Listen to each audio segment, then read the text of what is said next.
नमस्कार। श्री आदर्श प्रेरणा public secondary school के online classes के सब्जेक्ट इंग्लिश में आप सभी का हार्दिक स्वागत है। ग्रामर सेक्शन में पार्ट ऑफ स्पीच अपन पढ़ रहे थे। लास्ट क्लास में टॉपिक अपन ने स्टार्ट किया था वर्ब। इसके अंतर्गत वर्ब की डेफिनेशन व पार्ट्स ऑफ वर्ब पढ़े थे। उसमें मैंने आपको बताया था किसी भी वर्ब के 4 पार्ट्स होते हैं: transitive verb, intransitive verb, linking verb और ऑक्सिलरी वर्ब। ट्रांजिटिव वर्ब अपन ने लास्ट क्लास में पढ़ा था। आज अपन स्टार्ट करते हैं intransitive verb. The definition of intransitive verb is a verb which affects the subject itself and does not require an object to complete its sense is called an intransitive verb. जिस verb का प्रभाव स्वयं subject पर पड़ता है तथा उसे किसी ऑब्जेक्ट की आवश्यकता नहीं होती है, इंट्रांजिटिव वर्ब कहते हैं। ध्यान देने योग्य बात है, यदि वर्ब में क्या ऑब्लिक किसको लगाकर प्रश्न करने से उत्तर नहीं मिले तो वहाँ प्रयुक्त वर्ब इंट्रांजिटिव होती हैं। एग्जाम्पल्स की बात करें, द गर्ल्स लाफ। हिंदी अर्थ इसका होता है लड़कियाँ हंसती हैं। Laugh here is an intransitive verb. The students were standing. The birds flu. The bus stopped.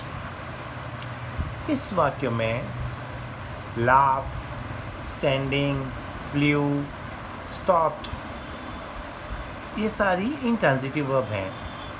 इनके साथ किसी ऑब्जेक्ट का प्रयोग नहीं हुआ है और ये जो वर्ब यूज़ की हुई है इसका सीधा प्रभाव सब्जेक्ट पर पड़ता है। वर्ब का तीसरा भाग होता है linking verb. The verb which links or joins a subject with its complement in a sentence is called a linking verb. वह verb जो वाक्य में सब्जेक्ट को उसके कॉम्प्लीमेंट इन हिंदी विज्ञान से पूरक से जोड़ती हैं, लिंकिंग वर्ब कहलाती हैं। एग्जाम्पल्स दे रखे हैं, he became happy. became ये इज लिंकिंग वर्ब। ये यहाँ सब्जेक्ट ही को हैप्पी से जोड़ता है। Next example, we were tired. वह यहाँ पर लिंकिंग वर्ब है जो सब्जेक्ट वी को वह टायर्ड से जोड़ती हैं। टायर्ड यहाँ इसका कॉम्प्लीमेंट है। Raman is intelligent. अब दिया गया सब्जेक्ट रमन है जो कि इंटेलिजेंट है, इसका पूरक है, इड से जुड़ा हुआ है। They look sad. They subject हैं, लुक लिंकिंग वर्ब है, सैड कॉम्प्लीमेंट है।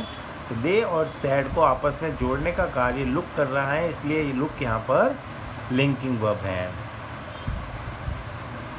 ध्यान देने योग्य बात है, सेंटेंस का अर्थ पूर्ण करने के लिए जो शब्द लिंकिंग वर्ब के बाद आता है उसे कॉम्प्लीमेंट या हिंदी में पूरक कहते हैं।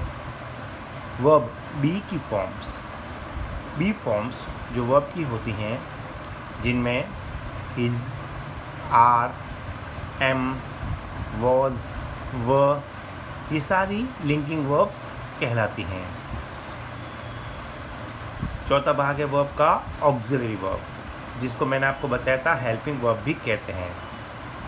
A verb which helps a main verb to make a tense is called an auxiliary verb. वह वर्ब जो किसी टेंस का रूप निश्चित करने में मेन वर्ब की सहायता करती है, मेन वर्ब के साथ आती हैं, उसे ऑक्सिलरी वर्ब कहते हैं। यहाँ पर एग्जांपल्स दे रखे हैं, जैसे Harish is playing football. Play यहाँ मेन वर्ब है, इज़ यहाँ टेंस को शो कर रही हैं जो कि प्रेजेंट कंटिन्यूस हैं, इसलिए इज़ ऑक्सिलरी वर्ब कहलाती हैं।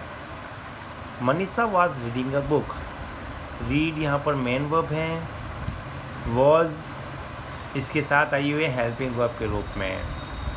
He will come tomorrow, will यहाँ पर हेल्पिंग वर्ब के रूप में यूज हुआ है।